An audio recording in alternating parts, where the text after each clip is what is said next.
आज की ताजा खबर में एक बार फिर आपका खैर मकदम। कोरोना की इस मुश्किल घड़ी में अस्पतालों में डॉक्टर अपनी जान की परवाह किए बिना दिन रात मरीजों की जिंदगी की बचाने की कोशिश कर रहे हैं, लेकिन कुछ डॉक्टर ऐसे भी हैं जो जाती तौर पर भी कोरोना मरीजों की हर मुमकिन मदद कर रहे हैं।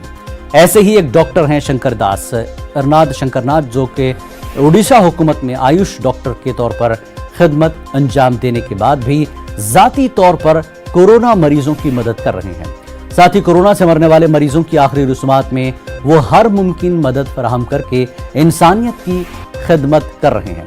डॉक्टर शंकर दास कोरोना मरीजों के घर जाकर मुफ्त में मेडिकल खिदमत भी फराहम कर रहे हैं। तो ट्रीटमेंट मेरा पैसा ही है, वो तो देता हूँ। अगर कहाँ मर गया तो मैं घर में नहीं रह सकता। मेरा अंतर में क्या जागता रहता है वो मेरे को लेके वहाँ रख देता है, और मैं वो सब सत्कार का बात मैं अच्छा मेरे को महसूस करता हूँ मैं। और मेरे को साथ थोड़ा हिंदी मालूम है, फिर भी आपको बोल रहा हूँ कि मैं खुद नहीं कर रहा हूँ, कोई शक्ति मेरे को वहाँ लेके जाता है, और उसका बात मेरे को अच्छा लगता है कि मैं ये तो सराहना की बात है। और ऐसा एक्स्ट्रा क्वालिटी होने से हमारा खड़ियाल, नुआपरा का और कोई ऐसा मतलब निकलने से